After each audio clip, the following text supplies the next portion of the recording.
First of all, thank you so much for that really kind of introduction. Thanks for lots of folks, Bogdan, the center, Harold, Taras, my rock, making this possible. And I want to, before I even say anything about the projects I'm going to talk about, I just want to visualize, since that's what we're doing here, a little bit of the collaboration and all of the different organizations that are involved in this. Someone mentioned earlier that being an historian can be a very solitary endeavor. Being a digital humanist cannot. These things are really just impossible to do without help. And I think, talk a little bit about how that happens as I move forward. So I'm going to talk today about two projects. I've got myself into like 4 now because I just keep finding things that I want to visualize and I want to map. And what makes them different and similar in many ways is scale. So I'll talk about scale as I move forward. I want to start in an introductory sort of sense of why digital mapping for the Holocaust. What is it about digital mapping that lends itself particularly well to the Holocaust? And I think first and foremost, it's the availability of sources, which is both the positive and the negative. The Holocaust is in some ways, shapes, and forms very well documented. And in other cases, it's very poorly documented. And then these platforms allow us to either take existing documentation and visualize them, or to create repositories of information from a variety of sources, which I'll get to. What I think is also very important in terms of the digital piece of this is the integration of a variety of different kinds of sources. It's very difficult, I think, to create an historical representation or analysis of a subject without integrating sources from all different sides and perspectives and natures. Another thing is, of course, that we have big data, a lot of big data for the Holocaust, a lot of lists, a lot of reports, a lot of survivor testimonies. But it is, as I sort of hinted at earlier, it's fuzzy data, meaning that many, or if not most, of the platforms that we use in digital humanities and digital mapping were never designed to map humanities kinds of projects. They were designed to map, discrete sorts of things, much more scientific things. For example, GIS, which is one of the platforms that I'm using, is primarily designed for very scientific things, sort of weather and soil samples and architectural building in cities and city planning and that kind of thing. Which means that the kind of data that it wants is very discrete and specific data. So if there's a date field, it wants, May 18th, 2018. Unfortunately, as we know, that's not the kind of date that we always get. Sometimes we get, the ghetto opened in summer of 1940, or the ghetto opened in August of 1940, or the ghetto opened on August 15th, 1940. And we have to figure out a way, which I'll be happy to talk about in discussion, sort of how to code that into our database so that it functions within the platform, but also so that we're very transparent with our level of ambiguity. How much do we know about this date? So that when people following us take a look at our data, they can say, okay, this person doesn't really know precisely when this ghetto opened, but we have this time period. I also want to highlight something that I think is important that we sort of talked about a little bit earlier, which is, sometimes we complain that the databases and the data sets don't exist for what we're doing. And I would argue that one of the jobs of being a digital historian is creating those databases. Taras and I, for example, in our project have discovered in a lot of ways that we have to make the database ourselves. Precisely because the documents are documents. And so the database must be created, the data set must be created. That's part of the process. It's not busy work, it's interpretive work, it's analysis. But it is not like the earlier examples of GIS, for example, where you can go online and say, I want to see a map of all the rivers in Germany, and download the data set, there it is. These things really don't exist for most of the things that we're doing. Or if they do, they need to be deeply changed or analyzed. Lastly, I want to maybe talk a little about my philosophy, not my philosophy, but the way I approach the digital humanities in general, which is that the digital humanities should, don't always, but should go a lot farther than the digitization of a thing. That is obviously super important. But a Kindle book is not digital humanities, for example. Digital humanities, I didn't start out, for example, as a digital humanist. I had to learn this stuff. And it's a methodology, it's a theoretical framework by which we address the past, in the same way that lots of other historical frameworks exist.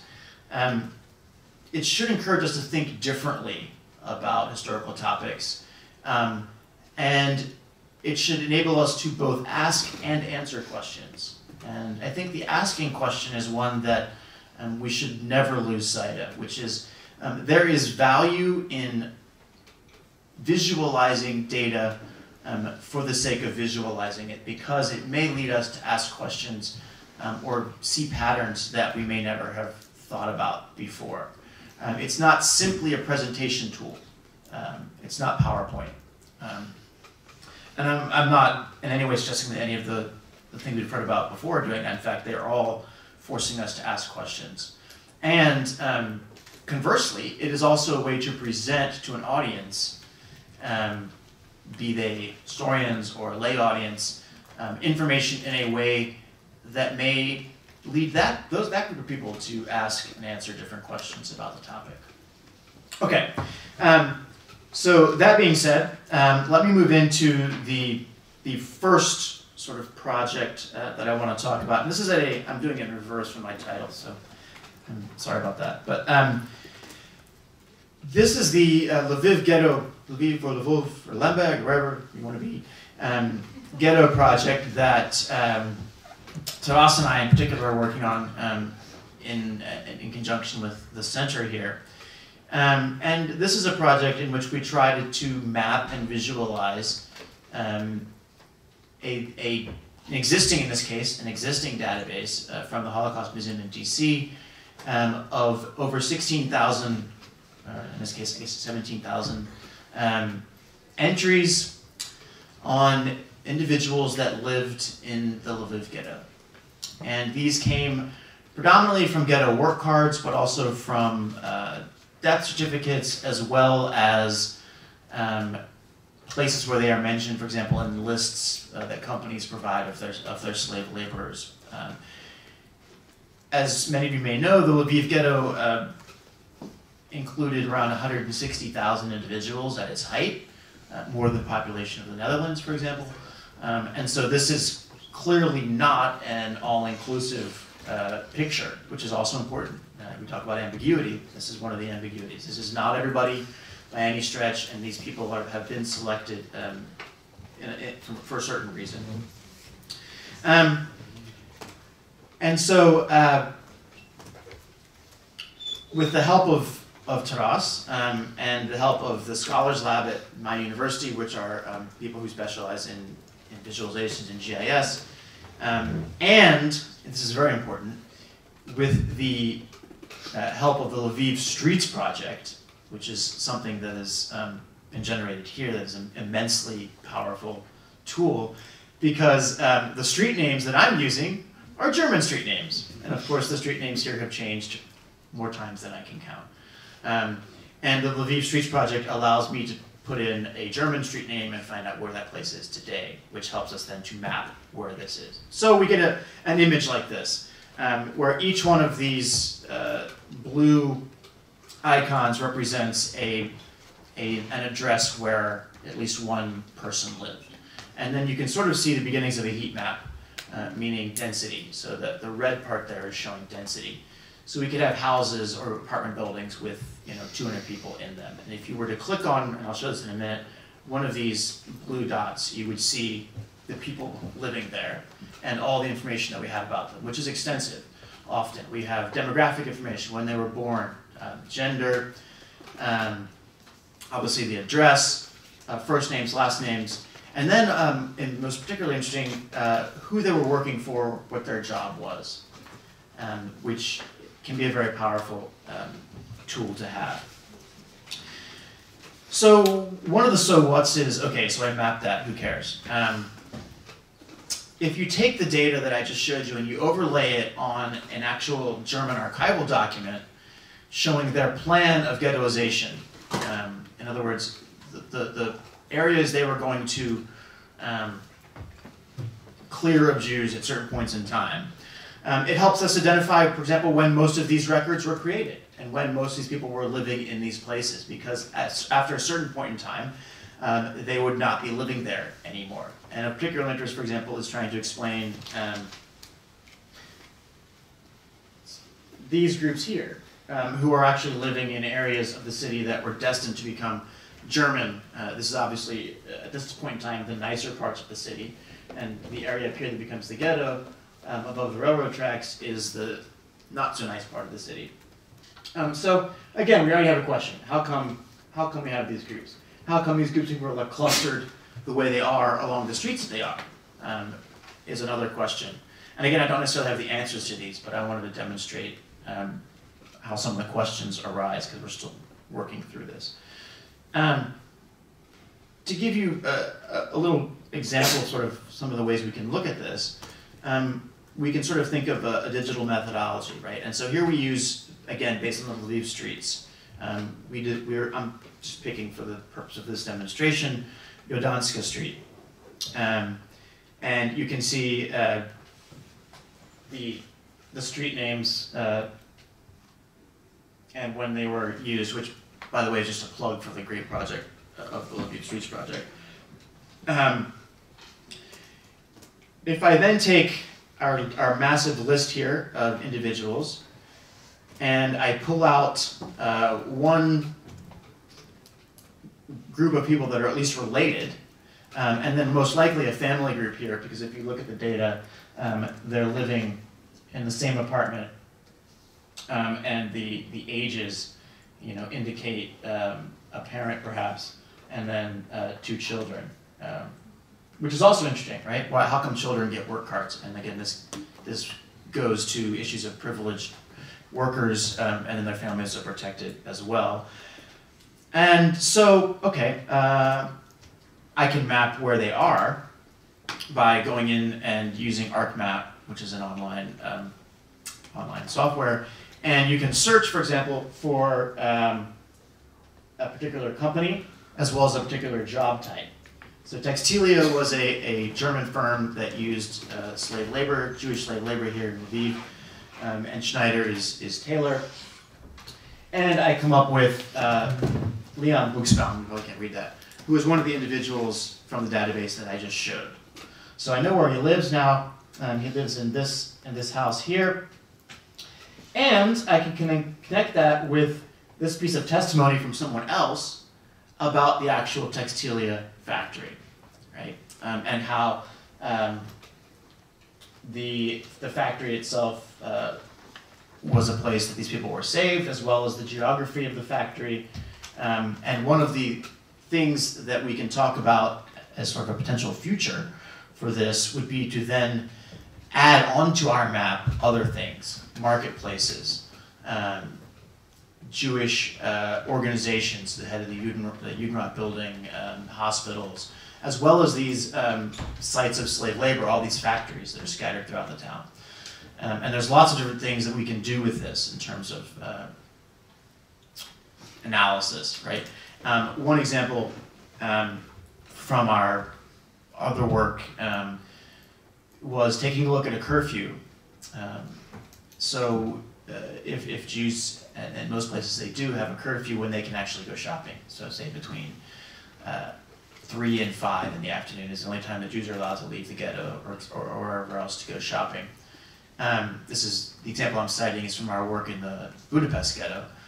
We can actually take a standard sort of walking speed and see how far someone could get from their house within that period of time. Which then leads us to asking questions for people that are outside of that radius. How did they get to the market? How did they get to the hospital? How did they get the food?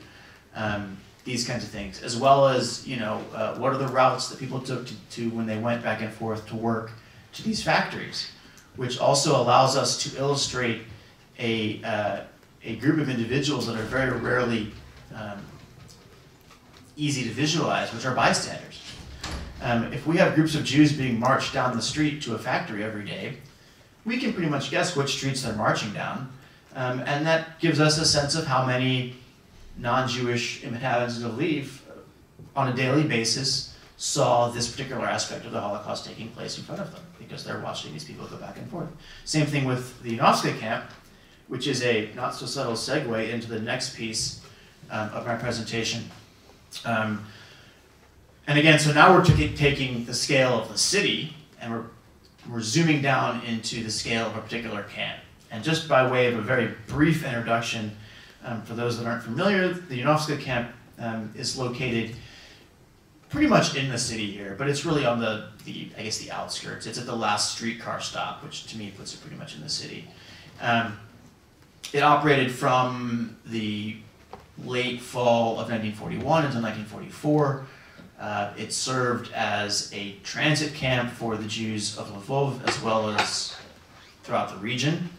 And in that way, it probably saw 100,000+ people pass through it at some point in time, as it was right next to a train station. It was also a slave labor camp, so many of the people in this ghetto database end up in the Yanovska camp, and I can actually, from testimony, put people into the camp that way. So they marched from the camp out to these places and back. And lastly, and I think this is really important, it served as an extermination center, a dedicated extermination center.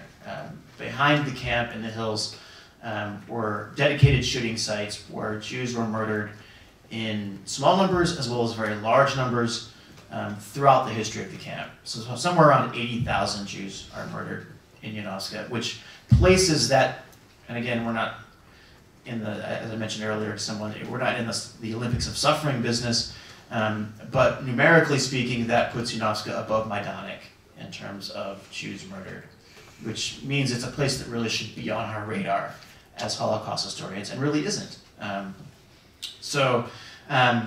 I think it's really important that we start to think about visualizing and analyzing this particular space.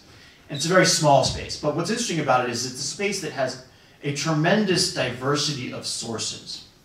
And I'm just going to show you a few before I get to the visualization piece.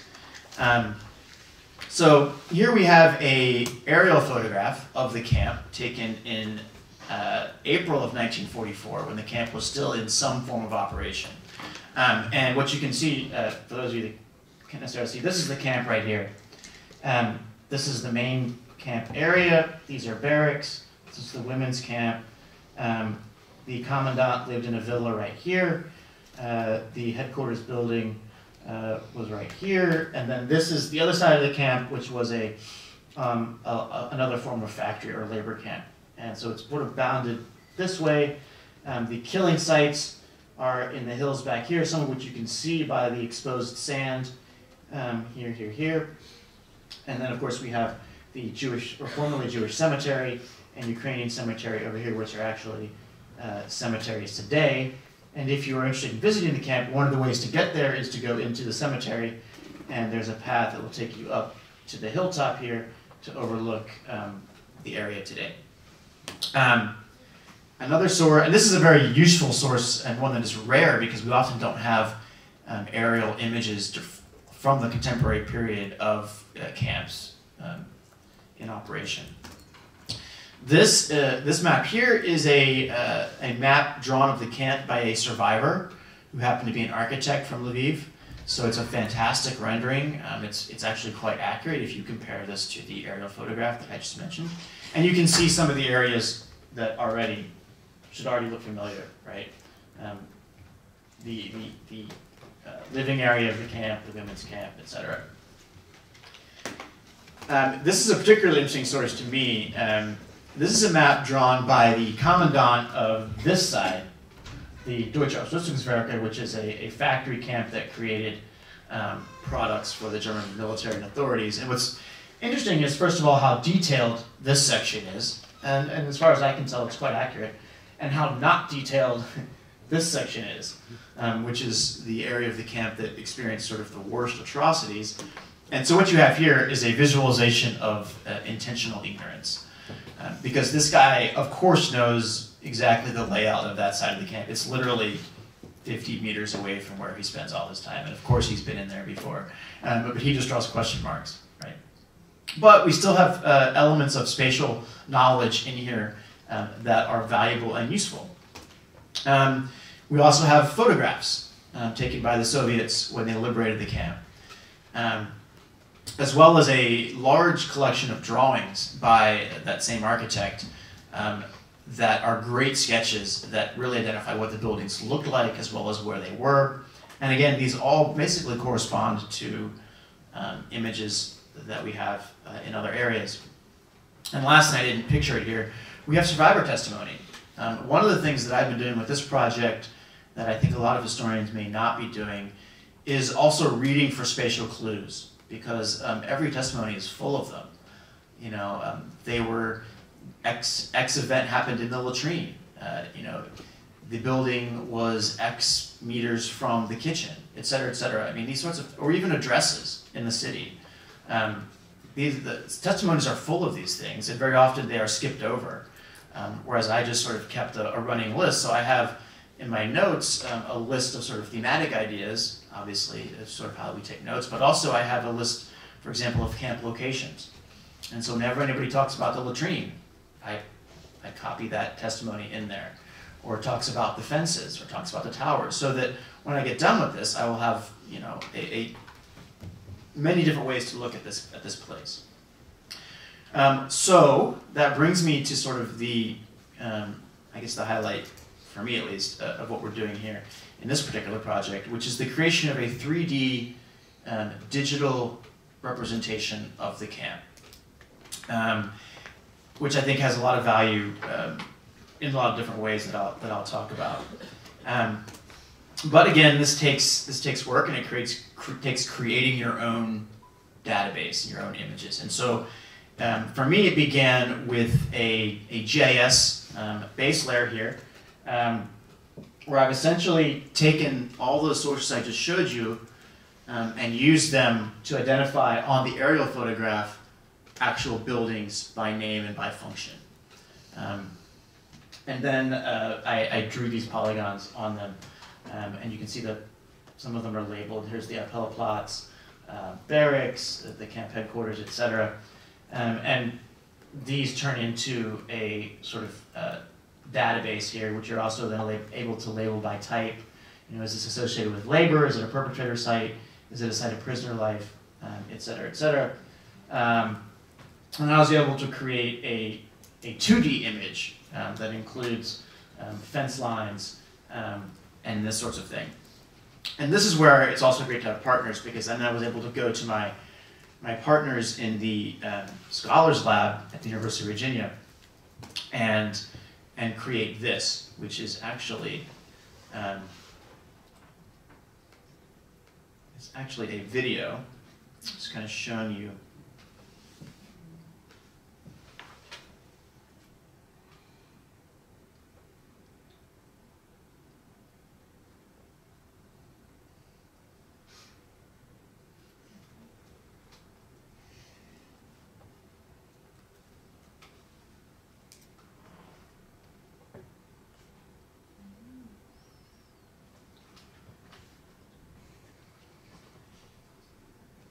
And so what my partners were able to do in the Scholars Lab was take that aerial photograph and overlay it on existing terrain, so that now the 2D features of the photograph become 3D features, so you can actually see that hill, for example, behind the camp, as well as see these buildings at 3D. And right now, this is a work in progress, where these buildings were all given a uniform height, the fences were given a uniform height. All of these things are easily changed. And we have the data to begin changing them. to the extent that we also have the ability to start making some of these buildings actually look like the buildings that they look like. There's a group of folks that I work with who use essentially 3D gaming software to build buildings. And so we can actually build these buildings to look like they looked at the time, as well as for the other side of the camp, I have actual architectural blueprints that survived the war for some of these buildings that will help also to do that. So beyond just sort of being cool, what is the point of this? What can we get out of this? Where are we going with this project? And this is one of those things which I think is an interesting combination of presentation and analysis. Really quickly, by analysis, a lot of what this shows is proximity. There are lots of tools that we can use, one of which is called a viewshed analysis, where we basically take a dot and we put it at 6 feet above the ground, which is where a head would be perhaps. And then we're able to sort of see what is visible and what is not visible from that location. And this is really interesting because if you think about where prisoners would try to, for example, conduct business out of sight of the guards, it's important to see where people can see what's visible, what's not visible. So where are some places that we can go with this? Once we sort of go 3D, and here we go again. I guess we're going to do this twice. I'm going to skip that part. So one of the things that I want to do is to begin to integrate the spatial element with the textual element and with a variety of different sources, so that one could explore the camp not in a Disneyland sort of reconstruction way, but in an informational way. So, for example, the camp laundry is a place that has a very strong presence in survivor testimony. It's run by this guy here, Peter Blum, who is an ethnic German from Hungary, and by all accounts a terrible human being. Most of the inhabitants or the slave laborers in the camp laundry are women. He chooses them, and he often chooses them for their looks. And it is a place of sexual violence. It is a place of a variety of different kinds of sexual violence, to include rape, which is an important topic that is only now sort of beginning to really receive the attention it deserves in Holocaust studies anyway. And so one of the things that one can do is attach to these locations information. So here we have an image, for example, of the perpetrator, as well as testimony from survivors about the perpetrator and about what he did in these locations. And if you then sort of go back and imagine being able to sort of code, to be able to code or map things that we don't normally consider mappable. And what do I mean by that? How do we map fear? How do we map sexual violence? How do we map safety? How do we map resistance? How do we map economy? These are all sort of thematic things that are very sort of abstract, but they can actually be mapped. The latrines, for example, in this camp fall into those categories. On the one hand, they're a place of safety and a place of commerce. Prisoners can go in there and conduct trades and things like that, and the guards rarely go in there because they're not nice places to be. On the other hand, they can be places of fear because at nighttime, when individuals are confined in the barracks, they're not allowed to go to the latrine, but many have to, and so they do. And sometimes guards will play a game where they'll hide outside and try to kill people that go towards the latrine. And this can be done with a variety of different topics, which is a very, I think, innovative and important way of using mapping in and of itself. We're not just showing where things are, we're showing what things happened in what parts of the camp. What areas of the camp are dangerous. So, for example, the camp commandant and his wife like to sit on the balcony of their house and shoot prisoners for fun. So, and we know where that is, so certainly the area within a view of that balcony then becomes an area of danger and of killing. And this is supported by survivor testimony. One of my favorite survivors, Leon Wells, tells a story. He was a glassmaker, not really, but that's what he said he was. And he said that the way he kept himself safe in these dangerous areas was he just would carry a big pane of glass with him every time, because he knew the Nazis would not want to damage the glass, so they wouldn't shoot him, right? So we can take all these things together and really get a feeling for, you know, the prisoner experience in a spatial sense, right? I'm going to go ahead and close there because I think that there may be some questions, and I would be very interested in answering them. I just want to note one thing in closing on this slide, which I think is really neat. I just sort of really actually discovered it last night as I was putting this together. On the left, I guess, this is an image by that architect, right? So you can see how detailed his work is.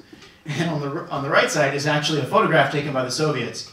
And I just sort of realized last night, by sort of letting my eyes glaze over and stare at these things for a while, I think that's the same, I think this is the same location. Because this building that you can't quite see because he's made a cutout of it, there's a building right here, which is the guard shack.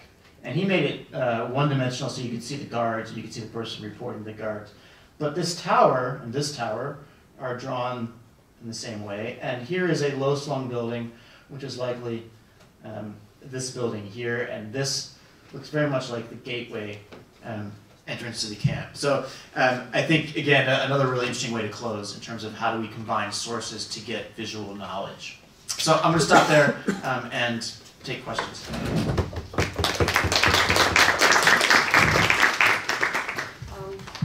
So let's have some questions, comments, please. You have the mic. Yeah, no, it's fine. Previously to the work you present, there's like this huge work of documentation and bringing together all these sources from different locations, etc. Can you tell something about this work? Who has done it, over how many years, etc. to review it? And the other one is more provocative. Is like, if you imagine you have like this perfect 3D reconstitution of the camp, and maybe you can have an immersive experience, like a game, you know, with and you have to develop survival strategies among the camps. To what point becomes to be ethically disturbing, you know, to do reconstitution work of Holocaust situation? Let's collect three, so Tomasz and then Jack. Yeah, so I could even extend your question, last question, to what we can learn new about the Holocaust in general from visualizing, building a 3D model of one camp. Maybe how many camps we have to reconstruct to understand something else, how the Holocaust worked in the camps. So I have another technical question is how do you deal with changes in the house numbers, because we know the street names changed, but also in some cases the house number changed, especially for the streets which were divided into or joined from two. And one last remark, there are still some buildings that were a part of the camp and still stand, like the kitchen, like some of the assessment houses, so you don't have to reconstruct them. You can go and see how they look like, and maybe reconstruct how they look in the past, but they are still there. Okay, Jack, and please also present, you know, here. A question about sound. You talked about all the shootings. Have you considered acoustic analysis, given the terrain? Who could hear what was going on? Okay, so let's do 3, and then if there will be a second round. And then, you know, we will get with the second round here, okay? You and maybe some more. Okay, thank you for those questions. Those are great. I'll start with the data question. Where does it come from? How do we do it? For the Lviv ghetto database, I sort of contradicted everything I said in the very beginning, which is that we did actually have a database that existed from the Holocaust Museum in DC. But it was ambiguous in the sense that we didn't know precisely, we don't know precisely where all this information comes from. And we certainly don't know, and this gets to your question about addresses, which Taras solved for us. But we didn't actually know precisely where these places are. But that database came to us in a more helpful format. for the UNOFSCA project, as well as for the Holocaust Eastern Europe mapping project that we're doing. In that project, we're mapping all the killing sites, ghettos, opening, closing, deportations, all of that. And I have a group of undergraduates who, in their poor judgment, volunteered to work with me on this, and are being very helpful. What we're using for that is the United States Holocaust Museum Holocaust Encyclopedia, wherein each entry has been researched by scholars and is based on archival data in a variety of languages over a variety of times. And so that is a shortcut to at least the baseline data. And then, of course, we have to come up with how does that fit into a back-end database? How do we code, as I mentioned before, the dates? How do we code deportations? How do we code, again, ambiguity, which we actually explicitly have a column in there that for future researchers, and I think this is important too, we've seen lots of different platforms being used, but unless the platforms are compatible or the data is compatible, it causes some problems, which is why GIS is a great way of doing things, because you can really start by just making a database, and as long as the database is set up along relatively common parameters, it can then be taken by anybody and put into a GIS and manipulated however they want. But the point remains that you do need people, you need time to do this sort of thing. And GIS is not the easiest of platforms to just sort of pick up unless you're willing to devote some time to it. So it's definitely a group project, but one of the things that I've impressed upon my research assistants as well as myself is just to be very transparent. If I don't know the exact date, I am explicit about how much I know or don't know. And we have a notes column where we can say, you know, this is how we got this date. And someone else could come along and say, actually, I know more than you. This is how you got the date, and that's great. Awesome, we can fix it. It's just, and then we even have the archival sources as well as another column. So if a testimony says that somebody was at a certain place at a certain time, I put that citation in there so someone can go back and look at that. So again, transparency I think is really important. As far as the reconstruction piece of the camp, or the experiential piece, that's easy for me. That's not what we're doing. I'm never going to do that. When I was the director of the Holocaust Museum in the United States, they had a gas chamber when I got there, replica. One of the first things I did was get rid of that. And I have photos of me with a hammer literally like tearing it down. So there's never going to be sort of a video game like you're walking through the camp, and there's never going to be any kind of goal. It's not going to be any, there's no gaming aspect of this whatsoever, or even simulation. I mean, I have deep issues ethically with any attempt to simulate the Holocaust, because of course it's impossible. And if it were possible for me to simulate it, that would be also unethical for different reasons.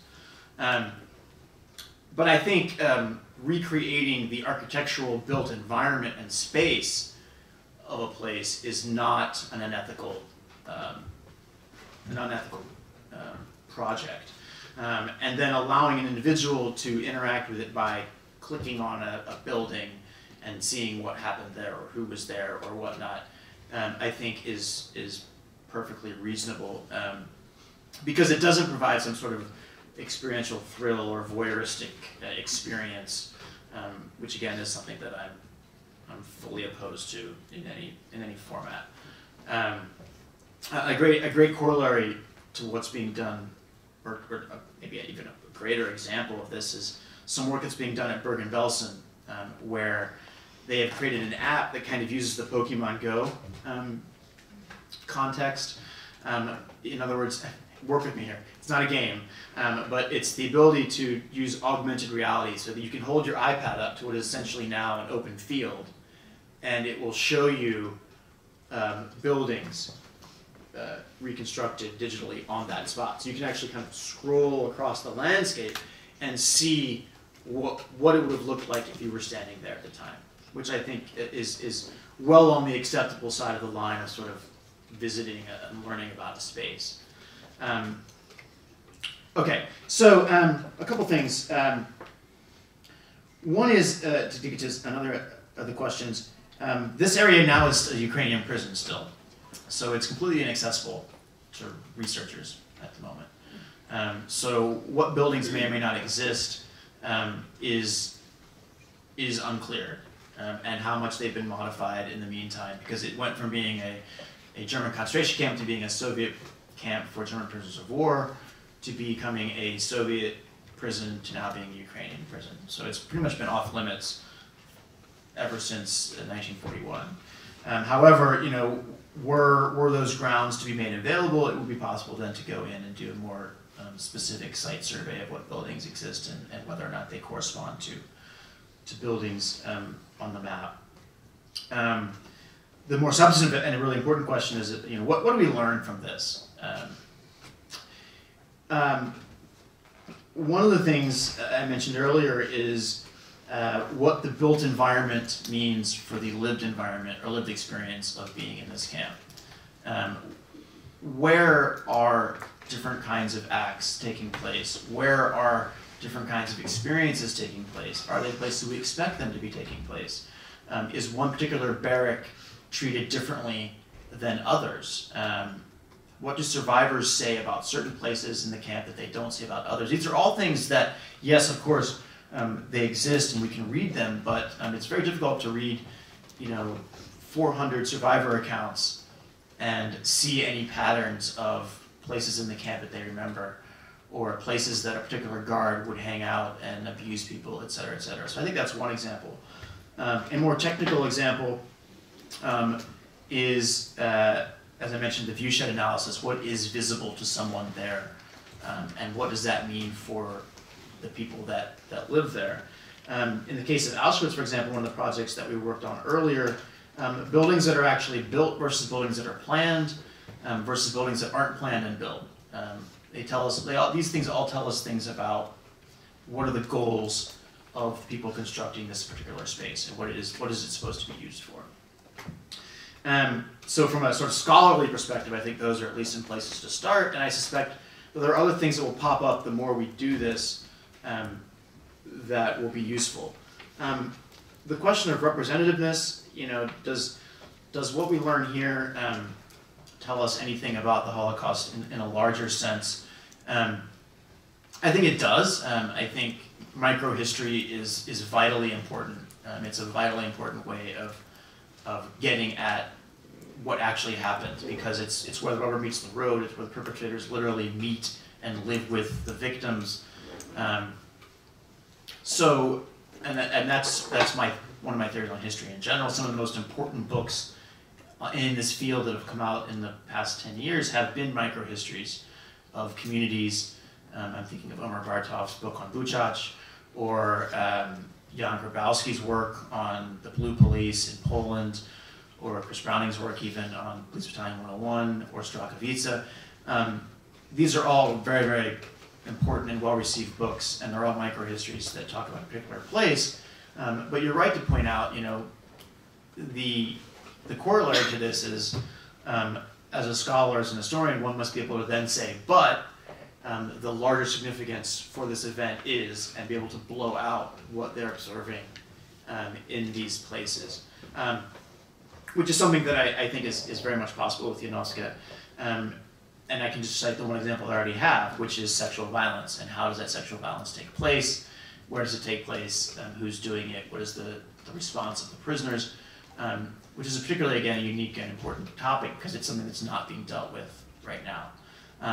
But there are similarities, particularly with uses of latrines, for example, with other camps. And of course, we'll need other people to do similar things before we can start to say, you know, what is more or less representative. But I think that there are generalities that are very important. Sound is the last one. I wrote it right here, because I'm getting old, so I don't remember stuff anymore. This is a fantastic suggestion. I'm familiar with the concept. I'm not familiar with the practice, though one of the members in our group, a great geographer named Ann Knowles, who is now at the University of Maine, did this with the Battle of Gettysburg, because there was a question of whether or not certain generals could hear what actions were taking place at different parts of the field. And there is software available. There are ways to take the terrain and different kinds of sounds at different kinds of levels and determine basically, how far or where people could see it. To what extent does a hill mask sound? And I think that'd be a fantastic thing to apply to this, given that we know where most of these killings took place. And it again is a way to touch a topic that is very difficult, which is that of the bystander experience. That how much did one know? We of course know that everyone in Lviv could smell the burning bodies. I mean, the second major burning place, this Lsenovich Forest, is almost in the center of town, more or less. So we know that piece, but the shooting piece is something that I hadn't quite considered, as well as the sounds of people screaming and these kinds of things. I think also has value in terms of painting that larger picture and coming at answering it from a more objective, if you will, sort of, if I can say, look, you could have heard a gunshot here. That is a powerful way of presenting something. So there were your and so this is the last chance. Okay, so we have 2 questions and Anya. 3 questions, excellent. I'll be fast. Yes. My name is Alexandra. I'm a student at I wanted to ask if it is possible to put an everyday life experience on the map and to make a digital guide, a digital tour of festivities, of eating and drinking, of actually these everyday life practices in the ghetto. Mm-hmm. My name is David Kurkowski, and I have a similar question about the sort of train of thought about simulation, recreation, and all of this, and more about, let's say, what are some non-academia applications of such a project. Mm-hmm. So I'm curious, for example, has this been envisioned as a virtual museum?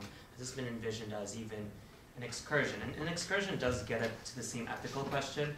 I'm sort of a little bit shell-shocked because I saw the Russian Sobibor film yesterday, and I sort of feel really weird about all of these things and about representation in general.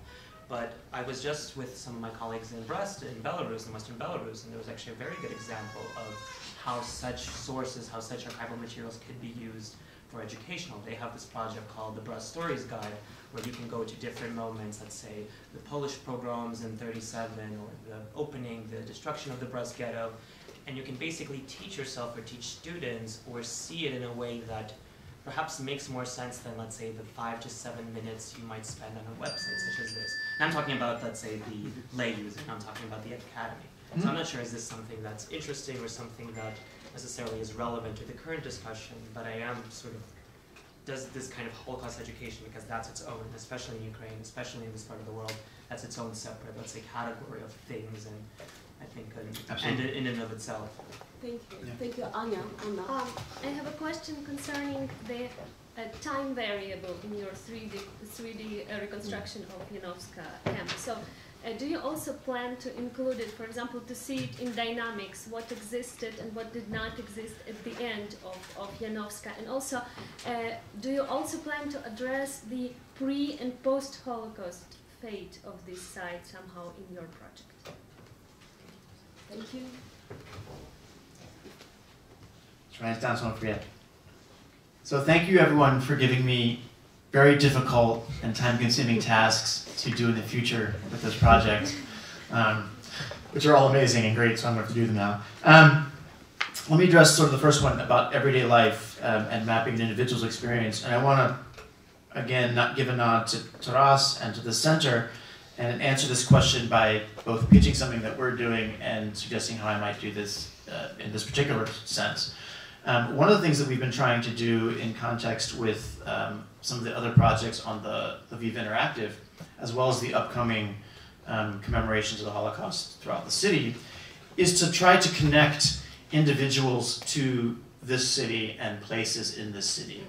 So we took Leon Wells to start with because he has one of the most documented sort of lives, and literally started from his birth in Soyanov to when he came here in '33. We found his apartment. Taras found his apartment.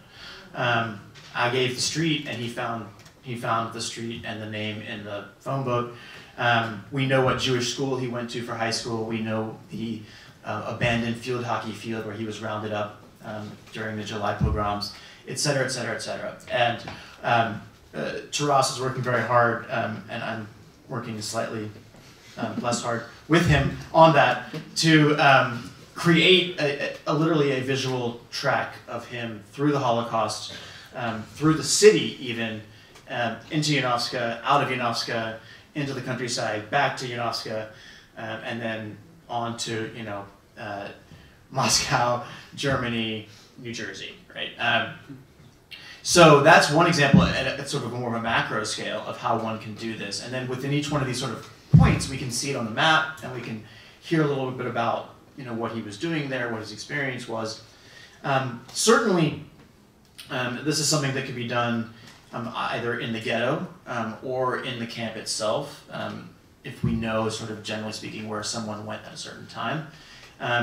This also gets to the very thorny question of ambiguity, which is I can make very educated guesses about, you know, what someone's daily life would be like depending on how much information I have.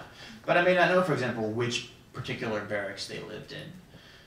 And so then the question is, to what extent am I comfortable picking one? You know, how important is it that I get the right barracks? And I don't say that glibly. I mean, it may be important or it may not be, you know. With Alexei's project, you know, whether it's May or June 1885, that precision may not be necessary to get the larger picture. Sometimes it is, sometimes it isn't.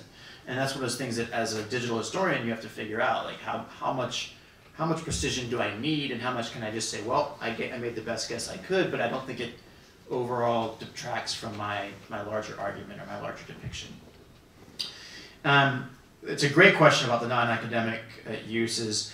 I certainly envision this as being some kind of online accessible project, and it's really great that I was able to follow the Luxembourg project, because that's the way that they have the thematic as well as the chronological is a great way of offering a variety of different ways to interact with the data. So you could say, I want to know about resistance in the camp, and there could be almost sort of a tour of the camp buildings and camp experiences based around resistance, or deportation, or theft of valuables, or sexual violence, or whatnot. And I think all this could be made quite accessible to a non-academic audience, not least because it does give you a visual sort of foundation upon which to put all of this.